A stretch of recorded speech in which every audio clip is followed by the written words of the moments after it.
And here we are. Welcome, welcome.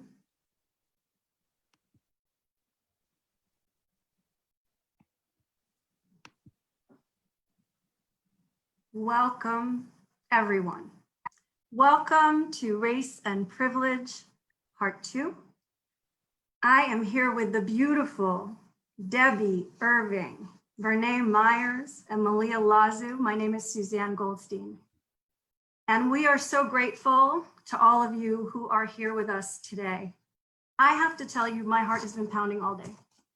In my whole life, I never would have thought that I would have called three women I adore together to have a conversation after the horrible murder of George Floyd, and find out later that 14,000 of you cared enough to watch this video, the one we did last time. So thank you for your courage. Thank you for your openness. We're so grateful to you, and we're so grateful to all of you who shared everywhere around the internet. My name is Susanne Goldstein. I am the founder of DAREHuman, and here's what I believe. You were put here for a purpose. To be the best human you can be, to share your heart and your brilliance with the world, to build societies and companies and cultures that are beneficial to all people and this planet that we inhabit, and to share your love and your kindness as deeply as possible. I'm so grateful that we're here to have this conversation, that people were interested in continuing the conversation. And so we're here tonight to open our minds, to learn what it's like to walk in someone else's shoes. And we're also going to celebrate because tomorrow is Juneteenth. So let me see those hearts fly. And I want to know that you guys are with us and you are ready for a Juneteenth celebration. And if you don't know what Juneteenth is about, you're going to learn tonight. So after we do a little celebrating, we are going to go deeper. And we're going to focus tonight on the concept of liberation. We're going to talk about what liberation means. We're going to hear some stories about liberation, people who liberated themselves, and we're going to talk about how do we get there. Because at the end of the day, when we talk about dismantling or rebuilding, what we're talking about is creating liberation for people who have not been liberated, no matter what the Emancipation Proclamation said. And we're going to expand beyond just the Black experience. We're going to also talk a little bit about Latinx experience and some Indigenous peoples' perspectives. So thank you for being with us. Thank you for being part of this conversation. As part of the rules of engagement, I just want to remind us there's no hate speech allowed here. And I ask you, if you see anything hateful that anyone posts, that you don't give it any oxygen, just ignore it.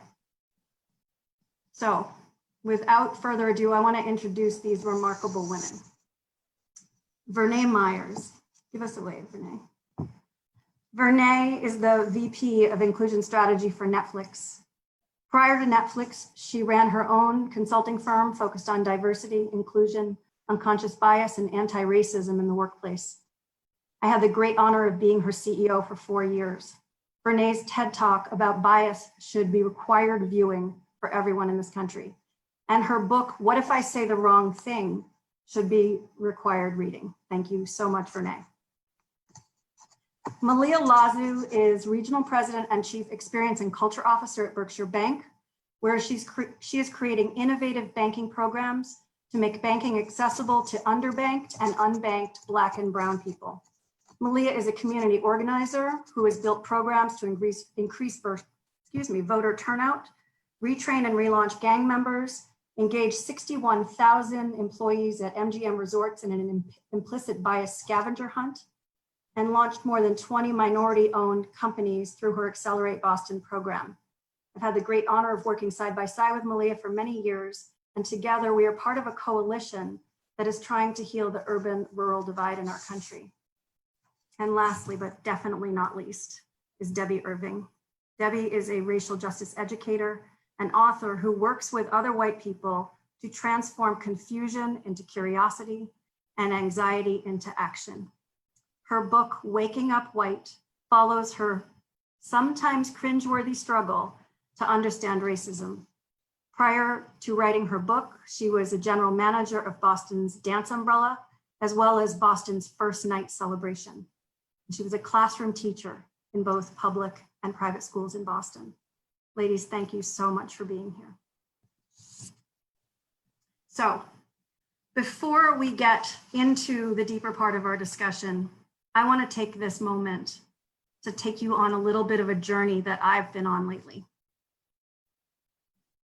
I have been deeply digging in to what it means for me to be a white woman and how difficult, despite my own experiences with Black people, I have had a tough time imagining what it's like for an African-American person who was brought over here as a slave or was born into slavery, what it might feel like. And when I think about what it's like to walk in someone else's shoes, I realize it's an experience that I won't understand. It's not part of my history. It's not part of who I am. So I want you to consider something. I was thinking about what would happen if I was Harriet Tubman, a remarkable woman who we've all heard of. And she's one of the rare people that we actually might have studied in some of our classrooms. When we look at Harriet Tubman's life and we think about our own lives, I imagine wearing her shoes. I imagine her broken down boots that are torn and ripped. I imagine, I'm just checking our live stream because it seems to be frozen. Just checking, okay. I imagine her boots that are torn and wrecked. I imagine what it must have felt like when she was 13 years old to have someone throw a really heavy object at someone near her and it hit her in the head and split her brain open and healing on a dirt floor. And I can only imagine what it felt like to have her family separated as some of her sisters were sold off down the river, as it was called. And I can't imagine what it was like for her when she married a man who was free, a Black man who was free. And they hired a lawyer, they scraped together every penny they could possibly find to hire a lawyer to show that the owners of her family had actually made a stipulation in a prior person's will that at the age of 45, her mother would be freed. And they went and found a lawyer who was going to prove this. And the master of the house, Mr. Brodess, tore up those legal documents. She was a troublemaker, he believed. And so when he passed soon after, there was a decision that she would be sold off. And so Harriet decided to run. She didn't tell anybody where she was going or how she was going to get there. She just ran. And if you've seen the movie Harriet that came out last year, it is so potent and so powerful. And I got the chills just thinking about it, of what it must be like to run for miles through a forest and a river. And they were on the banks of Maryland, the eastern banks of Maryland, and what it must have been like to just hear the dogs coming after you and hear the horse hooves, and what happens when you just have to run and you're exhausted and you have to keep running and there's no food and you have to keep running and you have to dive into a river because the dogs won't be able to follow your scent if you're in a river. And how after running for 100 miles, she finally got to Wilmington, Delaware, and she found a gentleman named Tom Garrett, who was a blacksmith, but he was a white guy who was really involved in the beginnings of the Underground Railroad. And with his help, she crossed over into Pennsylvania, which was a free state, and she made her way to Philadelphia, where she changed her name to Harriet Tubman, took her husband's name, gave up her childhood name, her nickname was Minty, took her mother's name, Harriet. And she didn't stop there. What Harriet Tubman did is she kept going back. She put herself in danger over and over and over again. First to free her family of origin and then to free her family of choice. She was a person who kept going, and later She fought with the Union Army and was part of gathering people together to help John Brown in his attempt to overthrow what was going on in Harper's Ferry as abolitionists gathered to try to take over all of the arms there. And so it's in the context of this story that I find myself lacking. And I find myself having the intellectual ability to understand it. And I find myself so heavy, feeling like I'm going to cry, but I also know it's not my story. For me, it's a story. But for a lot of people, it's real. And so with that as context, I want us to start celebrating Juneteenth, which was the end of slavery.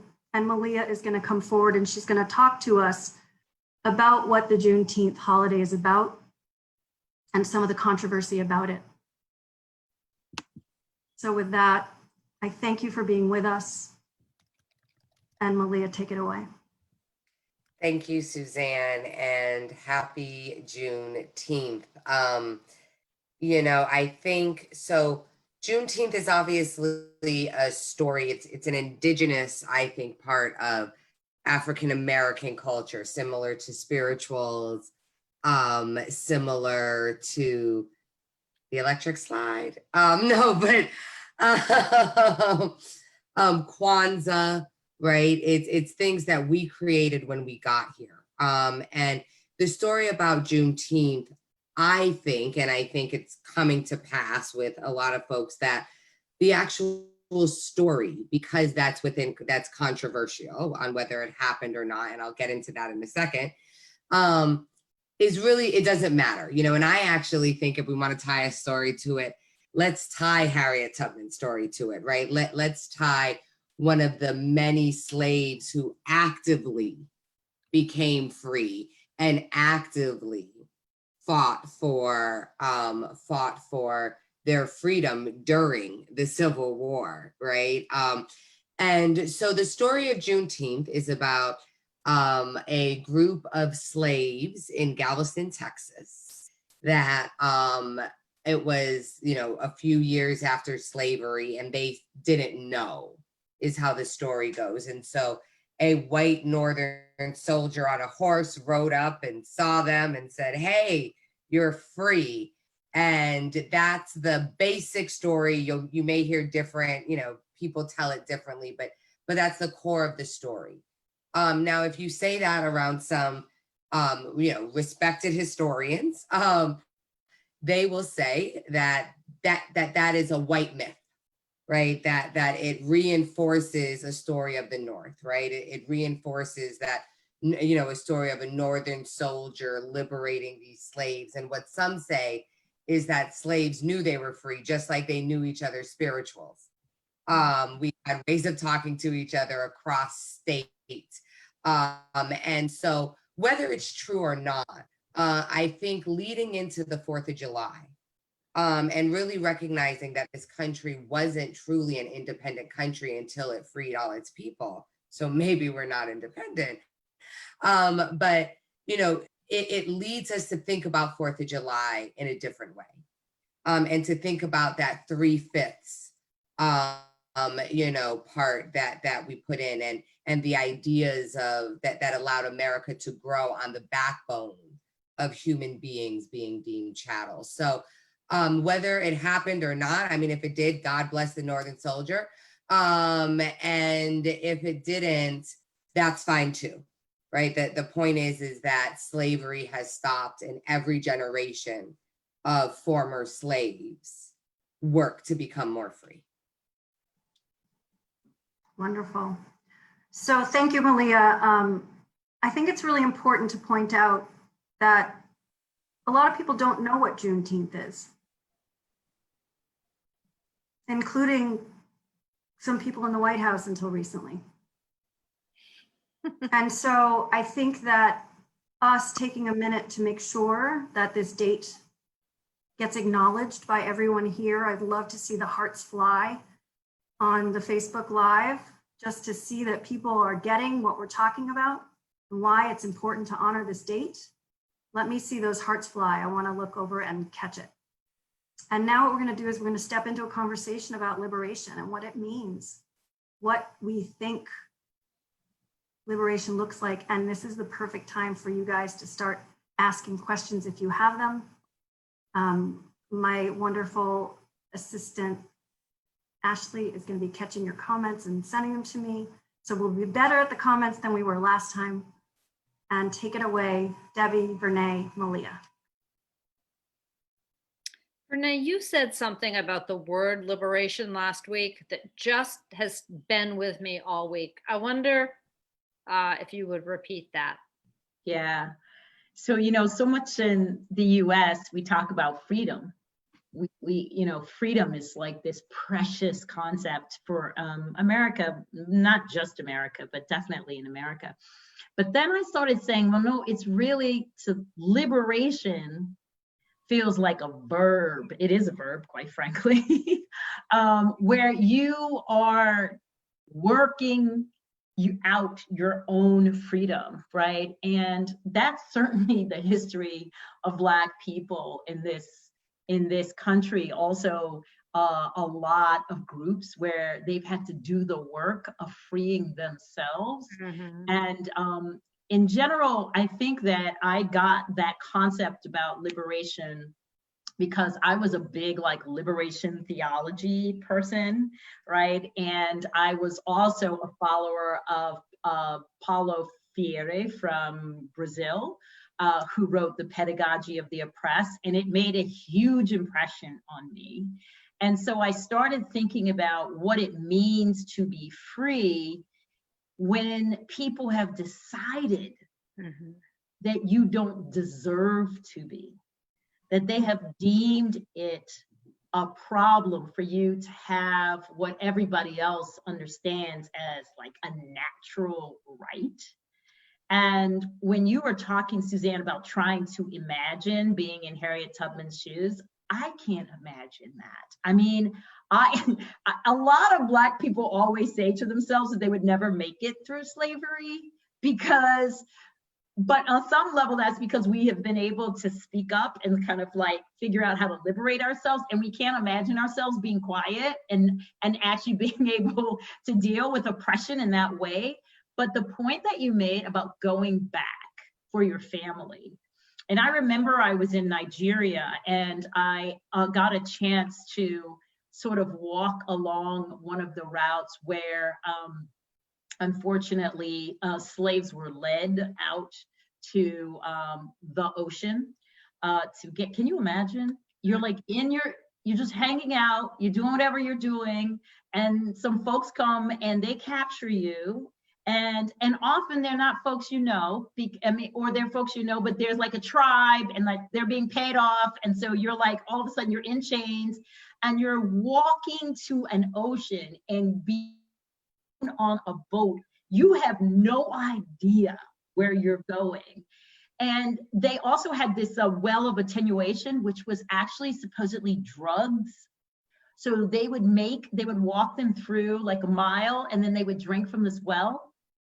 And the well was a sedative. It was a way to make people drowsy and unable to speak. People are not going just freely, okay? So they figured out how to drug them. And I thought to myself, if I got to that place, would I try to escape or would I just try to kill myself? And then it's just what you said. You realize, how are you going to kill yourself? You've got your children, you've got your loved ones. You can't leave them. You can't just decide that your scare and your fear and your individuality is more important than your community. And it was the first time that I realized I understand why people put up with this, because they are trying to preserve their own family and their own loved ones. And to see that with Harriet Tubman, when she kept going back and she would even try to convince people to go, and they're I don't want to go. And she's you can, so for me, just as a Black person, trying to figure out my own ancestors, their motivation, their understanding, my elders, like the courage and the compassion and the sense of community. And that has been embedded in us. Like lots of indigenous people and lots of people of color, it's like the community is everything for us. You don't succeed unless you bring everybody with you. That individualism is not a value. And so that's what I was thinking, Debbie, when I was making the distinction between freedom and liberation. You know, when we were talking about the idea of liberation, a couple of stories came to my mind, and the first was the Birmingham Children's March. And, you know, children as young as 4 and numbers as large as 4,000 some days were arrested. And there's this scene in the movie around Birmingham's Children's March where you see this live footage of children marching and then hoses hitting at these kids and the children scatter. But after they scatter, what you see is about a group of 9 children, and they're holding hands against the hoses and they're singing freedom. The first time I watched that, I just started crying, and I realized that these children were more free at that moment than I probably have been. You know, I haven't had that feeling of liberation. And I really like how Vernā put, you know, it's the practice, right, of your freedom, right, being a liberated person. And so when I think about liberation, for me, it's mental, right? It's Frederick Douglass beating his slave breaker because he knew he was human, right? It's you know, the singing of the workers, and even today, the people who, you know, are still fighting to be free, right? The protesters out now, right? That they're liberating us. They're doing us a favor. And it's just nice to think about Juneteenth in the context of this moment, and how future generations will look back. You know, I think about, I remember the first time I heard the term liberation come out of the mouth of a Black person, and it startled me. And I didn't make the connection until Vernā, you made that comment last week when we were offline. And so, you know, this is what I've had to do again and again and again. And as a white person, is sort of interrogate, what did I learn? Why do I react a certain way? It's kind of breaking up like concrete whiteness in me. And the first time I heard it, it was alarming to me.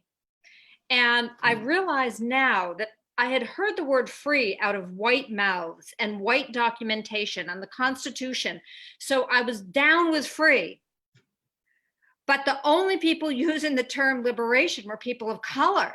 And that scared me. And that really speaks to me of how indoctrinated I was in a system where white people were going to be in charge. And the other word I heard that same day I heard liberation was self-determination. And that scared me too.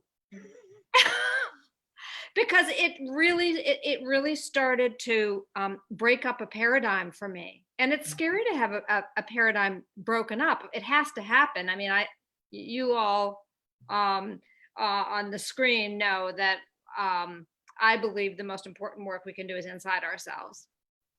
People take on different pieces of the work. This is the one that I feel so strongly about.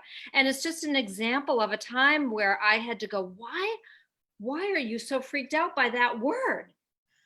And that person speaking that word. And it really is a reflection on just how deeply I'd bought in to the idea. You know, tell me if this makes sense to you. I think that part of white privilege is that you believe you deserve freedom, like it's yours. Like it's not even questionable. You know, it's like, this is what I deserve for being, right? And to know that other people are fighting Right. to get that sense of dignity and that opportunity and so forth. And then to also know that they have to coin words. There are certain words that are important and necessary if they are going to be able to eke out an existence. But when in the Harriet thing, what I was thinking about, Susanne, especially when you were saying that that master like tore up like legal papers, Right. this feeling of no recourse. There's nothing you can appeal to. There is nothing you can appeal to. That is oppression, right? And that is what people are feeling around police brutality. Because if the police can do this, what is the recourse? And if the legal system isn't just, and if just because you don't make that you could be put in a prison for bail money.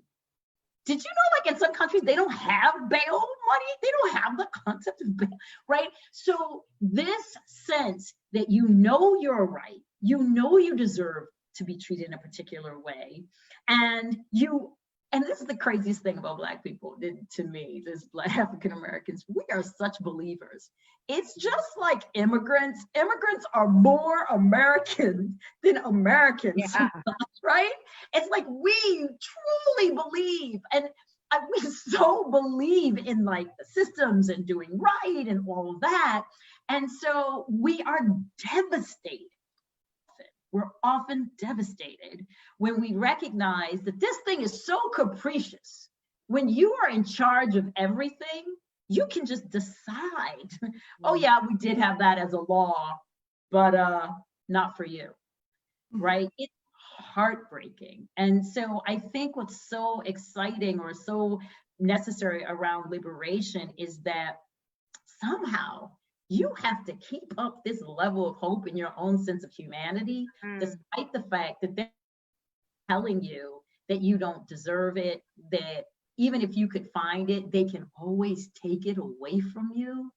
And that's really what people are talking about on these streets. They're like, there's just it's not okay that I have no way of telling how to protect myself and how to be safe, because at any given time I could bump into a police officer who could care less about my rights or freedom. Right, and that's on top of the health disparities, right? On top of redlining, on top of since slavery, we've developed a system, and I think we talked about it last time, but that was modeled, right, by apartheid South Africa, by Nazis, right? I mean, we perfected this system, and it's something that I don't think we fully understand how, how embedded it is, and one of the things I love about traditional Juneteenth celebrations, so I don't know how many people watching know about Juneteenth, but for the past several years, I actually did a program with the Museum of Fine Arts, and we did an artist takeover of the MFA, and we would bring in I should say African American, but really diaspora, Black diaspora artists that would take over the museum. The year of Black Panther, we did Wakanda in the park. About 5,000 people came, every year to celebrate these artists. And so that's, this tradition of celebration and of an exchange of culture. Barbecues, another place where we're eating our foods, where we're listening to our music, where we're hearing our elders talk. And I think those are when Vernā talks about how do we hold on to our humanity and how do we find those moments of hope. I have Juneteenth outfits, right? Well, it's COVID now, unfortunately, but Juneteenth, like you hop to the park, the barbecue, right? Like it's a place for us. And So it gives us a spot to remind ourselves as a people that we're free. Regardless of what the systems do to our bodies, we are free. Mm. So important. Vernā, I was wondering if you could speak to this. For a lot of our people who are viewing today, they don't know what it's like to raise a Black son. And we're watching so much heinous behavior towards Black sons right now. Black sons, Black fathers, Black brothers, Black husbands. I would love for you to just paint a little bit of a picture of how this lack of liberation comes into modern day. Yeah. What did you need to tell your son? I'd love to share that with our audience, because it was a very different way from how I was raised and how other white people were raised. Yeah, so I am always conflicted. The advice that I need to give to my son to survive, but I don't want him to just survive, right? I want him to thrive. I want him to take his space up. Just like when you started at the beginning of this show to say everybody, right, has a purpose. So they were born for a particular thing, but you got to get them there. I remember one time we were with friends or relatives actually, and they had brought a friend, and this friend was a police officer. And so he's Black. And so we were like, can you talk to our child about what he needs to know? Now, why did we need to do that? Well, because we raised our child in a fairly affluent, predominantly white environment. He's going out with kids who are free. And we have to be like, hello, I love that you're feeling free, but you should recognize that your skin color alone will sometimes change your experience in the very same situation. So lest you think that the world is your oyster, I need to tell you some things, and it's heartbreaking to tell your child that, because it makes no sense to them. If you've raised your children as like citizens of the world and enjoying, Harry Potter, I'm like, sweetheart, just because you read Game of Thrones or Lord of the Flies or Lord of the Rings, a police officer might see you. He can't see that you love Lord of the Rings. He somehow doesn't know you curl up with me and watch TV. He sees you in a particular way. And I really had to talk to him. The police officer told him exactly what to do: turn off the car, turn on the lights, put your hand on the dashboard, make no false moves, roll down your window, turn off the radio. It's like a whole thing.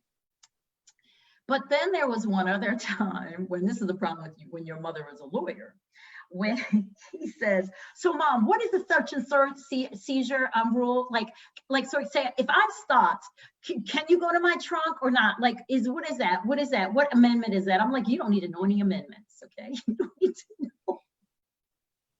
You just need to stay alive. What you need is yes, sir, and no, sir. And do you know what that feels like? It's like you're taking your kid all the way back. Mm-hmm. You're like, and so on the other hand, I want him to be like taking up space, which I have one. He takes up a lot of space. He feels very free to be who he is.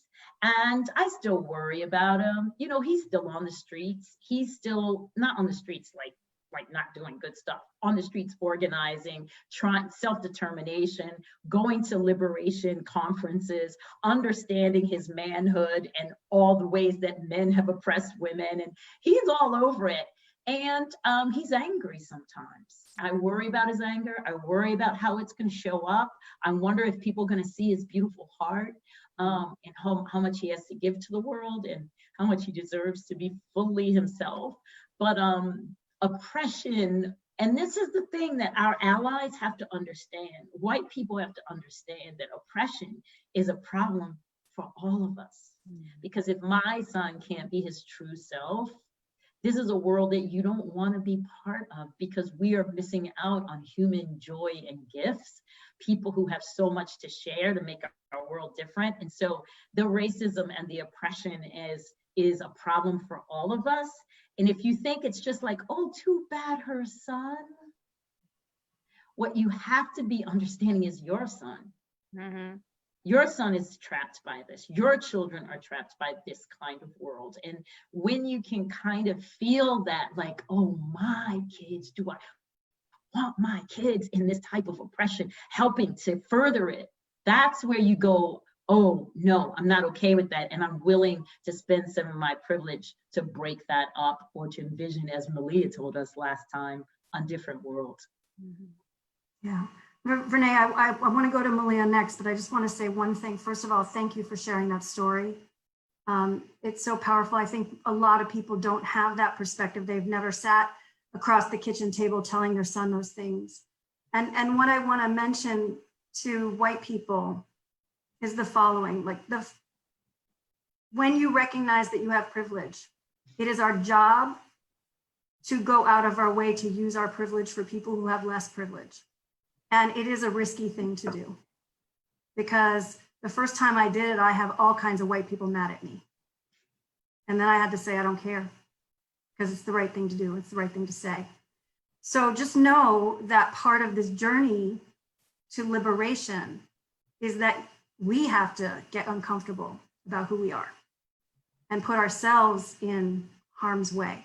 It's our turn to put ourselves in harm's way. So Malia, I know you have a white mom and a black dad. Yes. So, it's funny because I have a white mother, and not only is she white, but she's Italian from New Jersey. So she's a particular kind of white who, it was the Vietnam War, it was the feminist movement. That's what woke her up. And raising me, she raised me, well, first of all, I should say that I was raised in Hawaii. And I think that's something else that I want to bring up, because the reason why our first Black president came from Hawaii is because white people are the minority in Hawaii. Like, when I was growing up, and it was worse back in the 70s, but when I was growing up, there was the last day of school, it was called Kill Howley Day, and all the white kids get beat up. And it's because we still understand colonization, right? There's still this anger towards white people.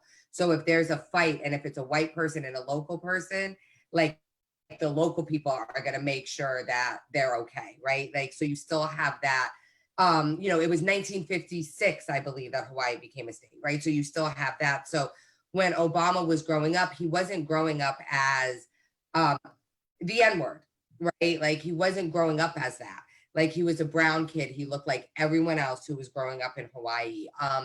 So I was lucky in that way. But the story I always love to tell about, and I think it speaks to how to be a white ally, especially if you're a white mother raising children of color, is that my mother bought me the autobiography of Malcolm X when I was 13 years old. And I started reading it, and I got through the first couple chapters, and I was like, I am living with the devil. God, who? And I'm looking at my mom and my stepdad, and my mother who bought me the book, BT Dubs, and I'm like, oh my gosh. So I get like halfway through the book, and I'm like, liberation, right? I'm free. And so I sit down with my parents, and I was like, you as white people cannot raise me to be a strong Black queen. And so we have to do something about that. And then my mother, who is supposed to be my mother because she knows how to handle me, she was like, what does that mean? And I thought quickly, having only read half the book. And I said, we have to self-segregate. I was like, we have to self-segregate the house, and I have to become Nation of Islam. And so my mother goes, okay. And at this point, my stepfather's like, I'm out, right? Like, he's like, you got this. I don't even know what to say. I'm being called the devil in my own home. And my mother looked at me, and she was like, okay, this is what we'll do. I'll empty the refrigerator so you can put your Nation of Islam, because I was trying to explain to her I can't eat pork. I have these things now that I have to do. And because I'm finding my identity. And then she said, and the rent's due the first of the month and we'll split it 50-50. And I looked at her and I was like, Mommy, you have to provide me with shelter. And my mother was like, I don't want to oppress you. So we'll do it that way. And I always joke around and say it was my first movement that I had to sell out to the man. What I loved about it was, my mother did not grow up in this environment. The first time she saw a Black person, it was trash collectors in New Jersey. But yet, because she knew who she was raising, that she was raising, a Black woman who had to have a voice, who had to show up, she made it a point to learn books, to learn what she should put in front of me, so that I could be a strong Black queen. And it's something that I'm very, very proud of, that it was a lot of the revolutionary spirit didn't just come from my Afro-Latino father, but it came from my white mother being like, no, my daughter doesn't take this shit. And letting me go through my paces to find my identity rather than being scared that I was calling her a white devil. Deb, you do a lot. Like, a lot of people think it's just Black people that are working on their identity, but obviously we have all been sort of taught or come in or catch like a racial identity. And I'm wondering if you could tell us a little bit more about like what white identity, how it develops, and at least for how it happened for you. Well, for me, I didn't even think of myself as white. I knew to check it off on a form. That was clear, but I couldn't have told you what it meant to be white. So for me, it was just this, all American, the Norman Rockwell. That was who was all American, and everybody else who couldn't fit into that, including Jewish Susanne and my, in Winchester, like there was some degree of deviation from that norm. And I could be nice to everybody. I see kindness matters behind you, Susanne. I could be kind. Deep down, though, I really thought of myself as being biologically, I believed race was a biological thing. And I thought of myself as biologically superior. And nobody ever said that to me. And by the way, I wouldn't have been able to acknowledge this even to myself until I really started interrogating what living in a white supremacist culture had done and structure had done to me. But all I had to do was look around me.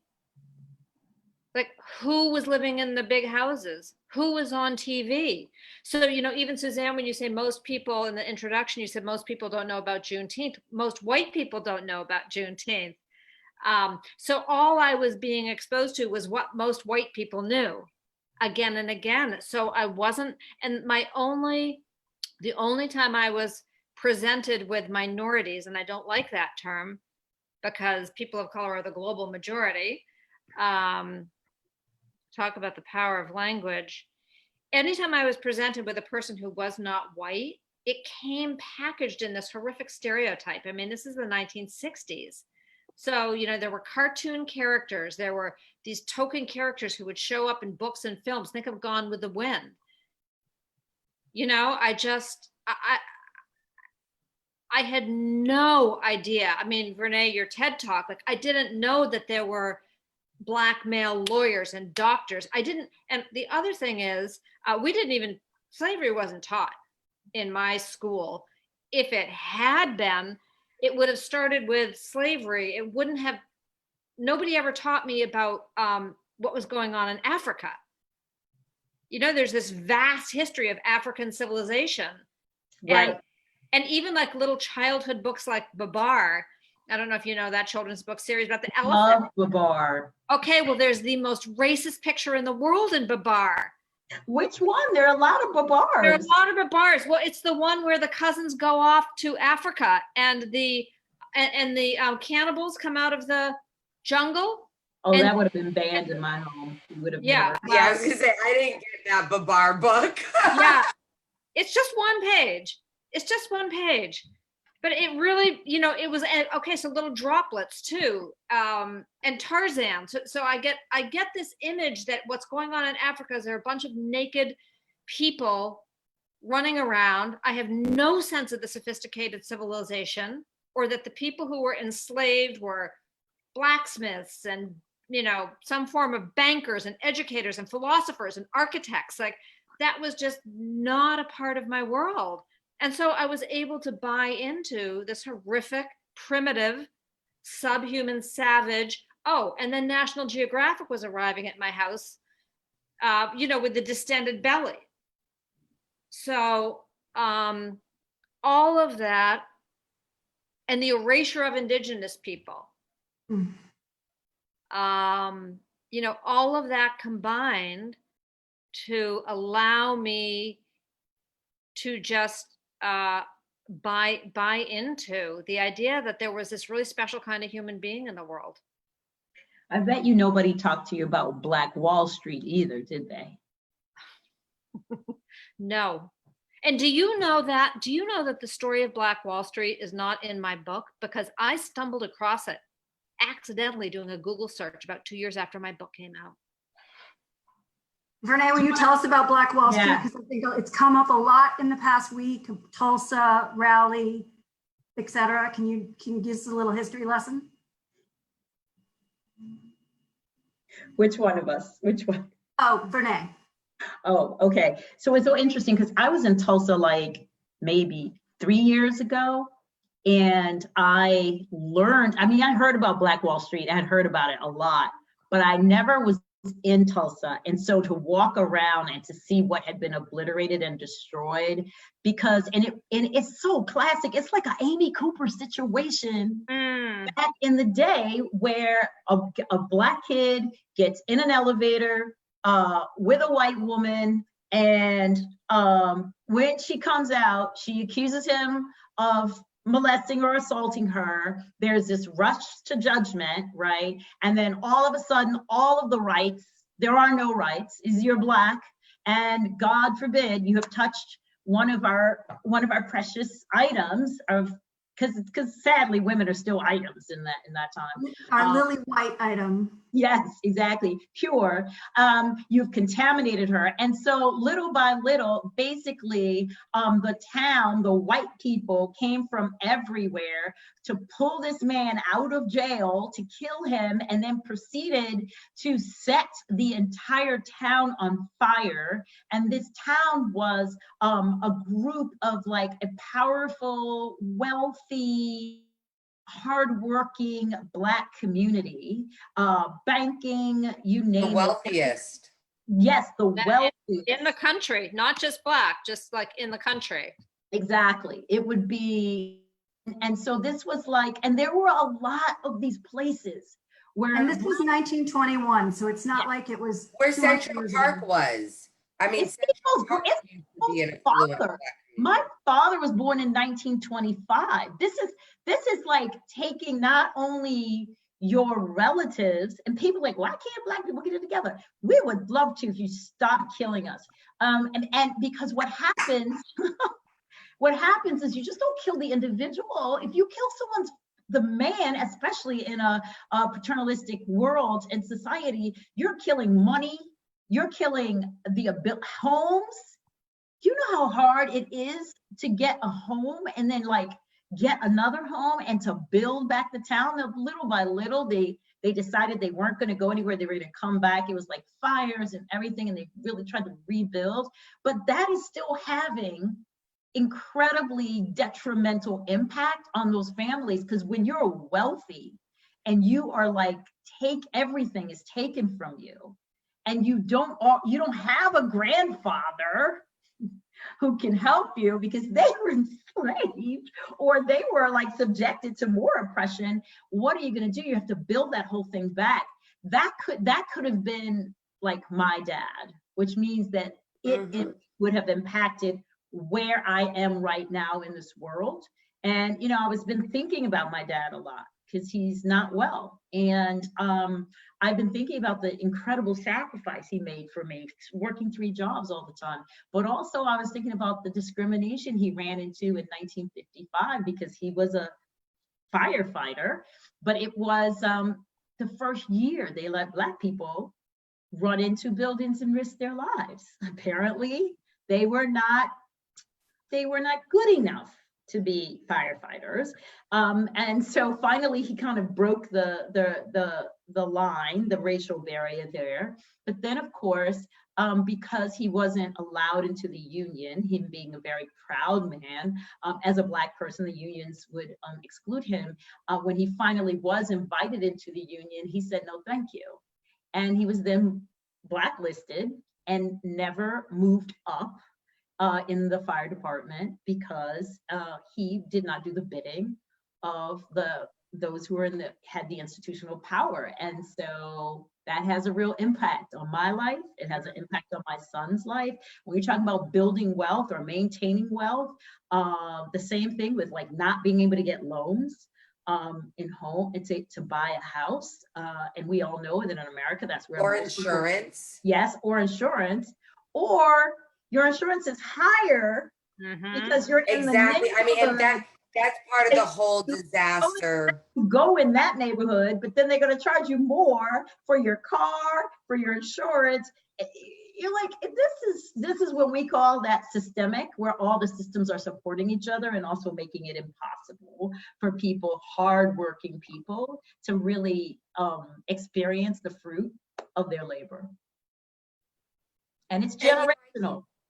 And I think to pick up off of Debbie's point and what Vernā's saying as well, is that there's this great play that I would recommend to everyone called The Luck of the Irish. And the idea was, again, as Debbie talks about this hierarchy, so who makes it first, right? And the whole idea was wealthy Black families could not buy homes, right? So you couldn't even put your money in that type of thing. And so here in Boston, Black families would ask poor Irish families to buy the house, and then they would sneak in and move in the middle of the night, and they would have to trust the Irish family to sign over the deed. And this is a play about whether that's going to happen or not. But there's this one scene when the Irish family is debating about signing over this deed because, one of them decide that it should be their house. And she basically said it goes WASPs, Irish, Italians, then Blacks. And she's like, so how do they afford this house? And I think that, the very burning down of Black Wall Street, or the very destruction, you look at the Black communities in Katrina and disaster recovery and how those things are prioritized. How can we rebuild if we're not offered the same insurance, right? If we're not given the same opportunities. And so it's not just that folks can't, like how Vernā was saying, oh yeah, well, we always think, well, why can't Black people get it together? We actually get it together every generation. And that's why we're still here. So I think we forget that every generation there's a new set of, Miss Walker, right? CJ Walker. I mean, she was a millionaire during slavery, I think, or, I think sharecropping at the very least, right? So we have always succeeded. The problem is that I don't know who said this saying, but a white person with a nickel hates a Black person with a dime. And that's the cultural shift about what our humanity is. Is this really a meritocracy? If I build a Black Wall Street, will white people not feel very comfortable or as comfortable in burning it down or in not rebuilding MLK Boulevard as quickly as you build main streets? Yeah, wow.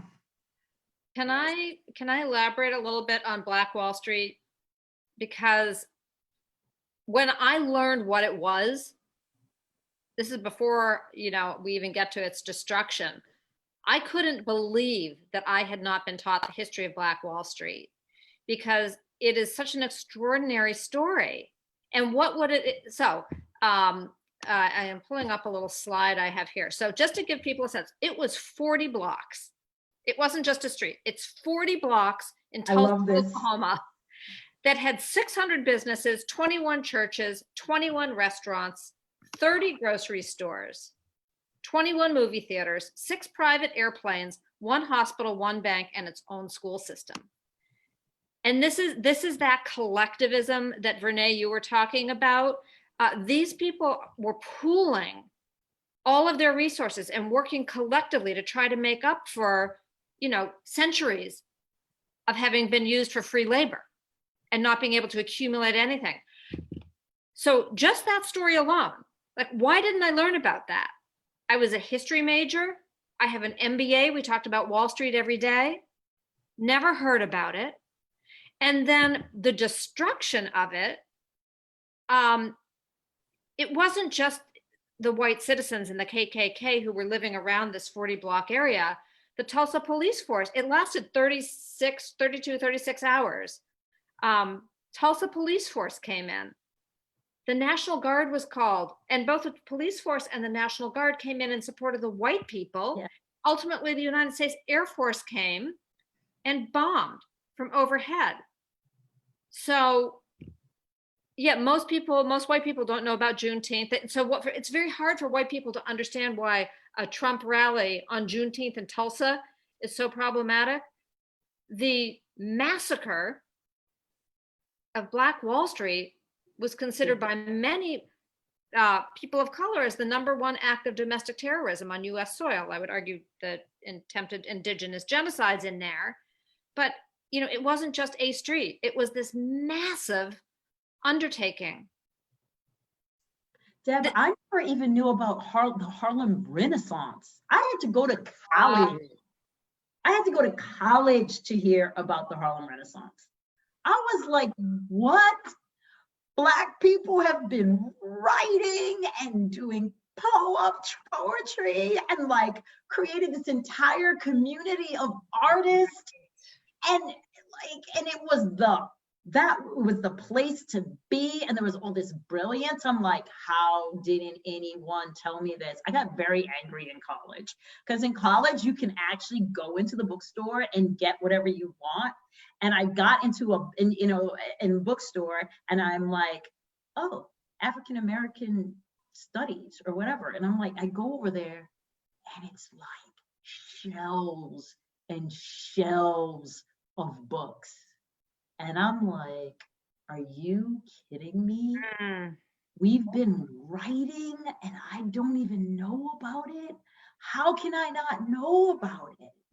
I mean, I knew like maybe 4 people. I don't know, but I had no idea that it was like the 1920s, and it was like people were amazing, and it was the life of New York City, and didn't know. Yeah, so much. What'd you say, Malia? Even Detroit. Detroit was the Paris of the Midwest, right? You just look at these pockets of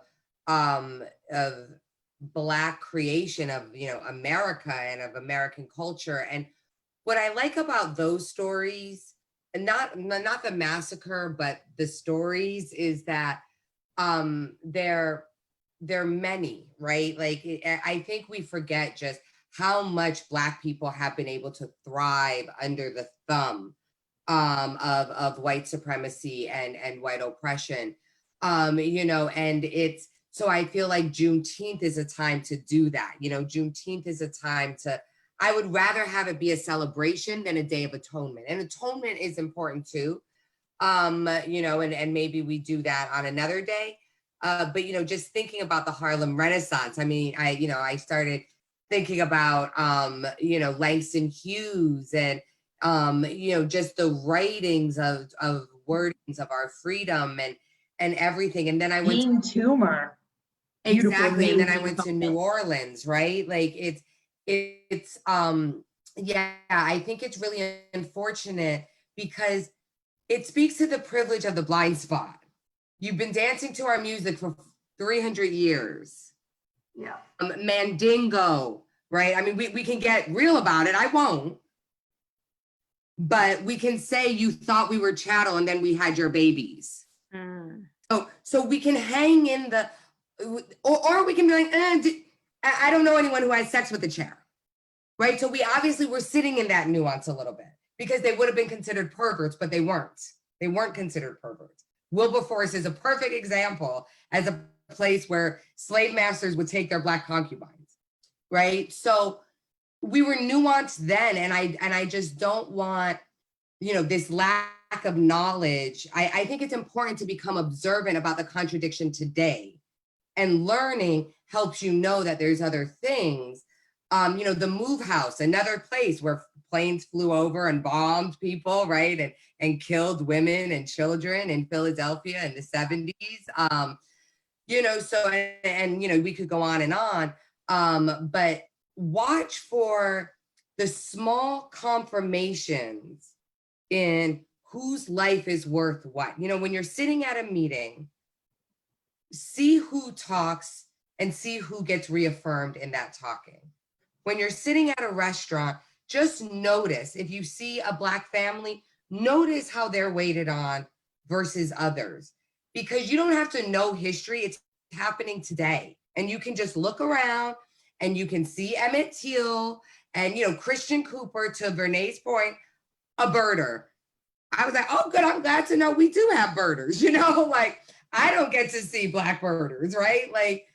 So it's happening today, this erasure, this invisibility. And we choose, everyone on this call, everyone on the panel, we choose to do that. Whether we do it or not, sometimes we do it well, sometimes we do it not so well. But so definitely learn the history, but use that history to help you observe what is happening today. And so I'm sorry, I went on that little tangent, but No worries. I think it's important stuff. So I just want to turn our attention a little bit. We've talked a lot about what does liberation look like by noticing what it is not. We talked a lot about what liberation is not. And it's all these stories of continual oppression. Every time there's a buildup, there's a push down. Every time Black people start, gaining wealth, there's redlining so they can't get mortgages and can't get a home, or they're banned from certain neighborhoods, which means their kids can't go to good school districts, which means that generation upon generation is lacking in opportunity. What does liberation look like? okay. Malia, Liberating. What do you guys think? What do you think it looks like? Is it a dream? I have a little, I don't know, it's a little bit of it's a tad, it could be a tad bit petty. So let me just put this out there. But when I was a little kid and I would be with my mom, my sisters and brothers, and we would go to the store, my mother would have us standing like a soldier. And she would be like, you cannot touch anything. You cannot say anything. You cannot ask for anything. And we found pride in how still we could be. And quite frankly, we would look at the white kids who were rolling on the floor and pulling things off the whatever off the shelves and begging and crying. And we found our own sense of supremacy in that. We were like, look at those disobedient children. But then a little bit later, we were like, no, but they run the world. That kid who's having a tantrum in the store will be somebody's CEO. So what's better, to be free or to be obedient? And so and they may not be opposites, but when you feel like your survival, my mother's felt like respectability, like it's all about respectability. You have to have clean clothes, you have to talk properly, you have to whatever, because we're trying to survive. We're trying to prove. This is when you try to prove that people that it's not okay, that they don't think that you're good humans. But racism is an illogical thing, so you could never quite prove it, even if you tried. But I really think sometimes it would be good to just be able to be slightly disobedient and not be killed for it, and not to be thought of as not worthy, or to be given a second chance, or when you make a mistake to be saying, oh, that's just an aberration, versus that's just confirmation of about their inferiority. Like, to me, that feels like freedom to make up your mind and be and do something and experiment and be wrong and it not bring down your entire family and generation, you know. To me, I mean, maybe that's too petty, but I want to like roll around on the floor in the store. You know what I'm saying? It may be too late for that, but yeah. I don't think that's petty at all. Me I mean, neither. I'll roll with you, Vernā. The next time we're together, we will walk. Well, it has to be COVID because I mean we can't be lying on the ground, but I will roll on the floor with you. I mean, I see this in the workplace, a version of it, which is that covering and, you know, people who are code switching and really making themselves sick because they're trying to walk that line and they're not free. And the thing is that when you're free, people can see your gifts. Yeah. When you're like this, you can't even see your gifts, you know, so.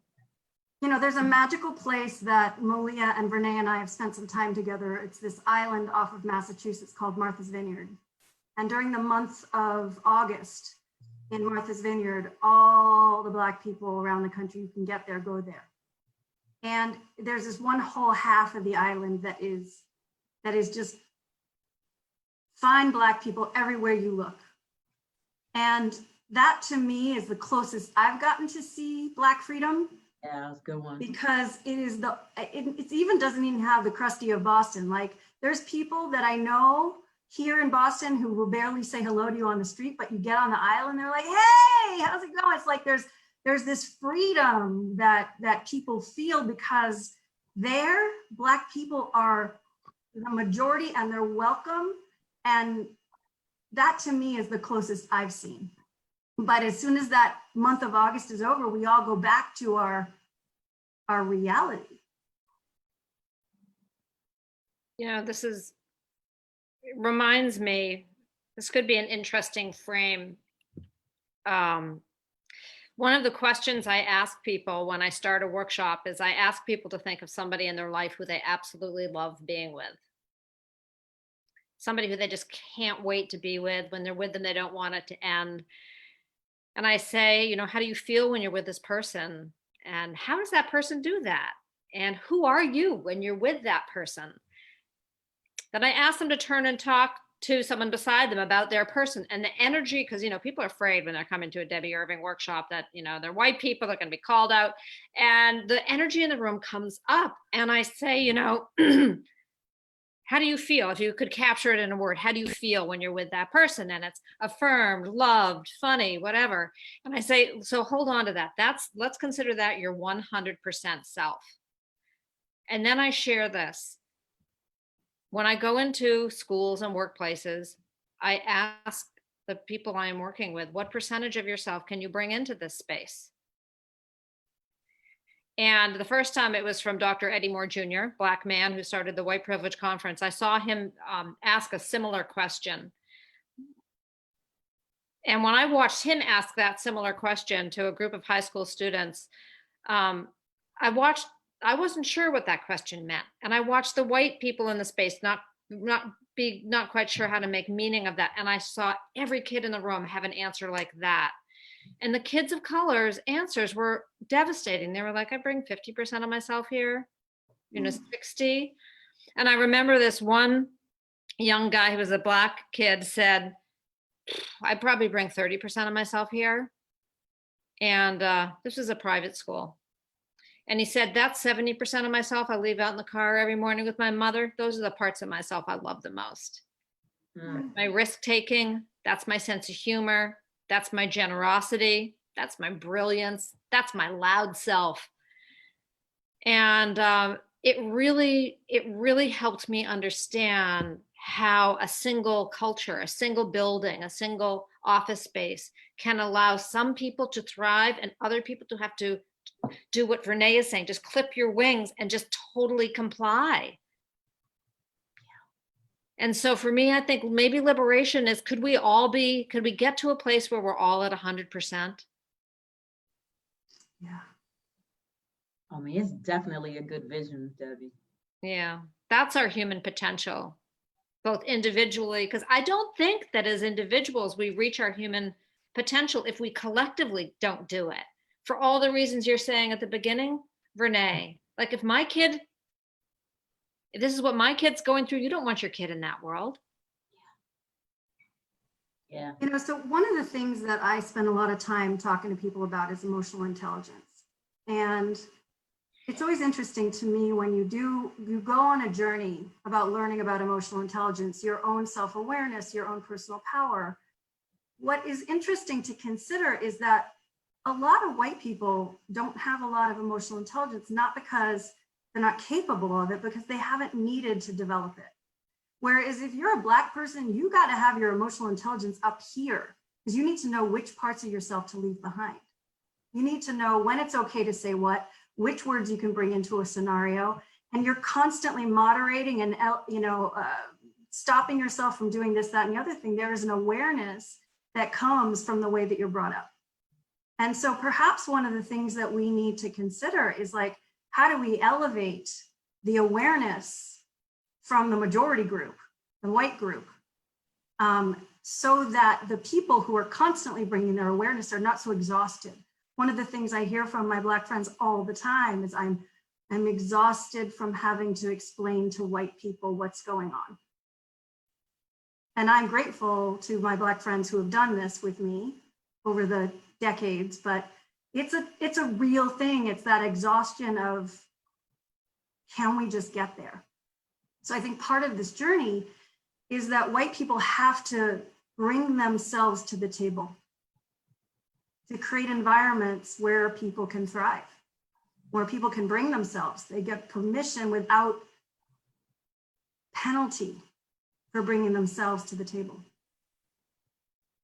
You know, I want to push back just a little bit, because I know exactly what you're saying. And I do know that one of the gifts of being, as I can see, one of the gifts of being Black when you grow up in America is that you do have to develop those spidey senses, just for survival. So I totally agree with that. I'm not sure I would be willing to say that they have less emotional intelligence. I just think like when it comes to this piece. You mean white people? Yeah.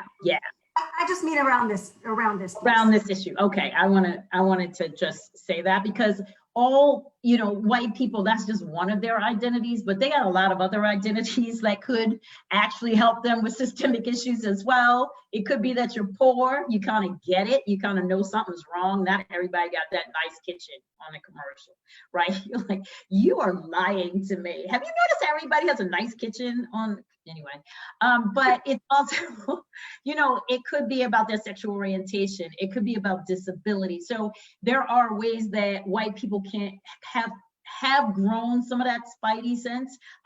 But you're right. I think to the extent that the more privilege you have around whatever group identities you have, the less likely you have the insight and the awareness about systemic issues, about how to get along with people, because you basically can survive and thrive without ever really having any deep relationship with a person who is significantly different than you around some salient aspect of your identity. So I hear you. I hear what you're saying.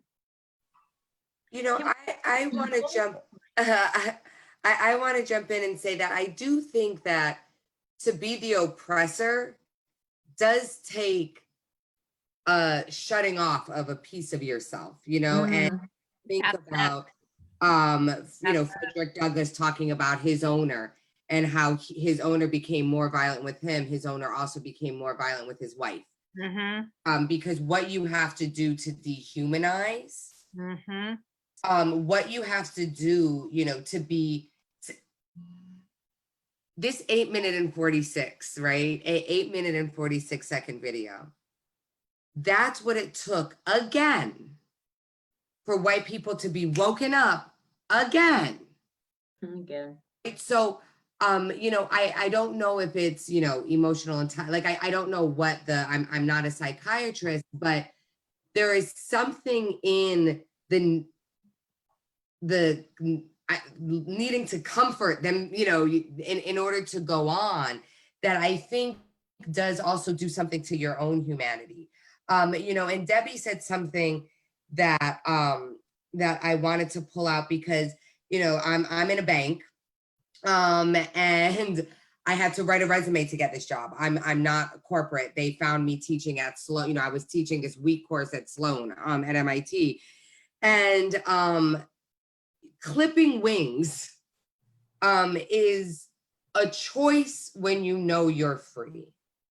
And you know, I think that because whether it's that we're bought into capitalism, you know, that we're bought into the agreement that white middle class life is what we all want to aspire to, you know, like that we do want to live in a house in a white neighborhood or, you know, things like that. Now, I don't feel that way, but, you know, it is how a lot of us feel, right? And so, you know, it's in buying that you allow your wings to get clipped. And not clipping your wings, like it's not an easy path, but it does maintain a sense of your humanity, you know? And so I think like, I'm on a Frederick Douglass role, you know, so I'll just say like, you know, when Frederick Douglass, when his slave breaker was going to break him and was beating him, and Frederick Douglass was a 16-year-old field slave, right? And he's looking at this slave breaker like, this dude's about to kill me. And I'm a young field slave. And he grabbed that whip and he beat that slave breaker so bad that the slave breaker couldn't say nothing because he was going to lose his clients, because obviously he doesn't break slaves, slaves break him. That is deciding that your wings are not going to be clipped. And it wasn't that Frederick Douglass had more than any of us, you know, that had more than me sitting on the 38th floor, but that he understood that that he had power and that he was not going to get his wings clipped. And I think like, as we're thinking about Juneteenth, as we're thinking about liberation, you know, I don't know if I want to integrate into white culture, right? Like I don't know if hegemony is Google hegemony is is where we're wanting to go. So many of us have been so well trained to behave, you know, to be well liked by whites and make sure whites are comfortable. And I think it's now time for white discomfort to be a goal of so many of us who work closely with white people. We'd be building a lot of white people up that should not be built up. And y'all know what I'm saying. Those of you on Facebook, y'all know what I'm saying. We have white folks walking around here thinking they woke when they ain't. Like, we can't do that. Wow. You know, I want to inject, I think that there is a systematic numbing that is done by the culture of whiteness. And I know that, I speak from experience. So, you know, how schools operate. It's not human-centered. We're not taking into account how people best learn. It's, you know, curriculum and testing and timing and bells ringing and people being shuffled and around, and teachers who are overworked and not building relationships with kids because they don't, and families because they don't have time. And you're told not to in some schools. That was true in part of my experience. And church, I mean, white church, man, you can hear a pin drop. You know, Bruce and I went to Movies too. We went to see the first time he and I went together to a black church. He leaned over and he said, it's like they went to a white church and made a list of everything that white people do and then did exactly the opposite. We go into the bank and we stand in line, and it's just, there is a stiffness. There is an emotional numbing. And it takes a lot of work to reclaim it. And I think you're exactly right, Malia. You cannot oppress if you haven't you can't dehumanize another person unless you've dehumanized pieces of yourself. And as soon as we start to desegregate pieces of ourselves and have them not talking to each other anymore. So really, for me, I feel like a big part of my project is to reintegrate, to reclaim my own humanity, which sounds like a selfish project. Mm-mm. we're all ultimately very selfish people. And that's what I don't think, like white folks who are like afraid, you're kind of like, yeah, but if you make it to the other side Oh, of your fear, hallelujah. there is a liberation for you too. Mhm. That's right. You know, and yes, you may need to let some things go, but on the other end of letting things go is like you're unthawing, you're like being more of a human. You are, you know, one of the things that I got taught about cultural differences, Deb, is like this idea between transactional and relational. And I do feel like often indigenous groups, people of color, in addition to being collectivists in the way they think about the world, they are also relational.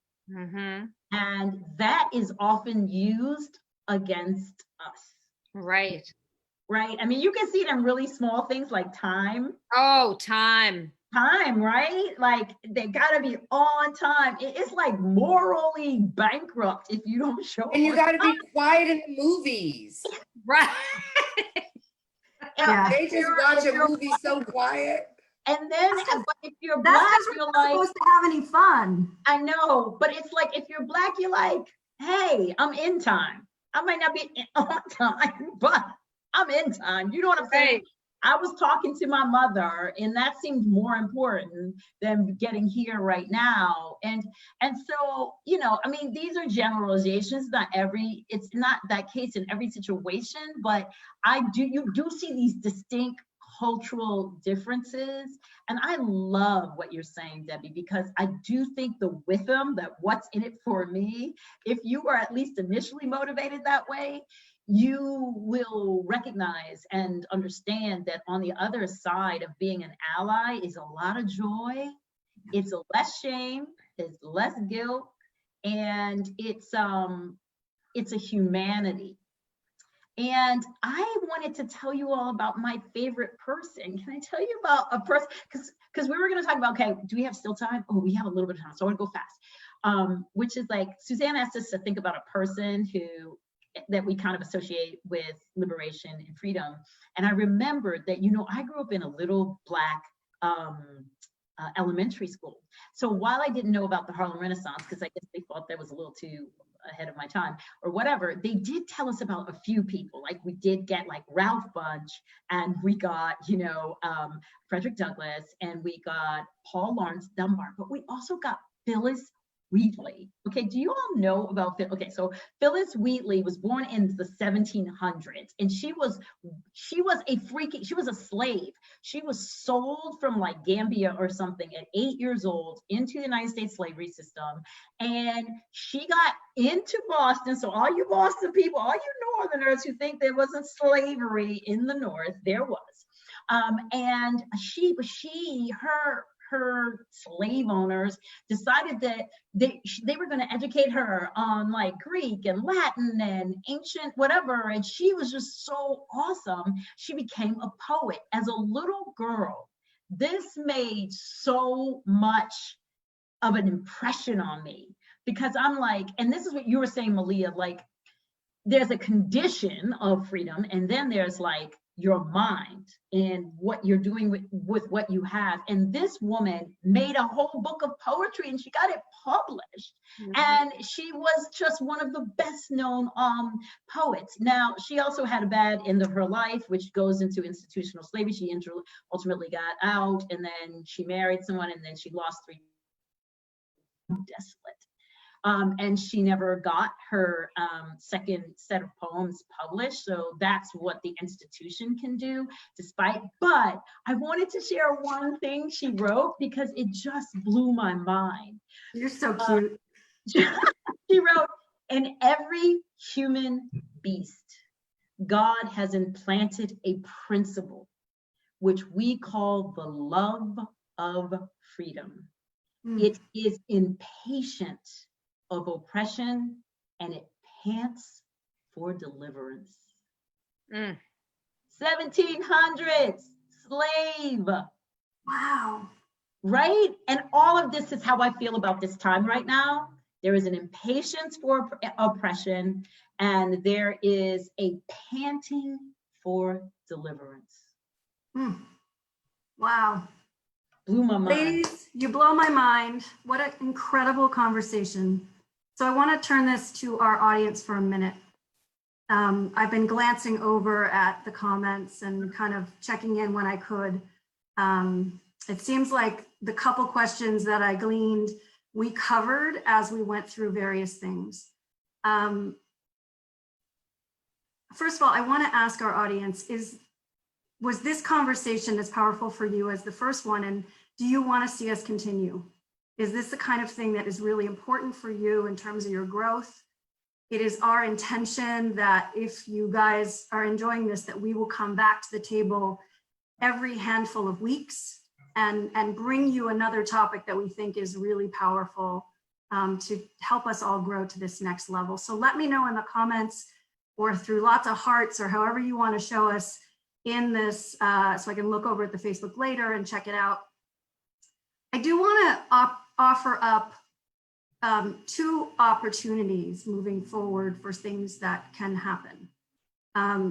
Besides these free programming that we're putting together because we care and we want to see everybody rise together. It's part of our DNA as women who do this work that we really want to do this for everyone.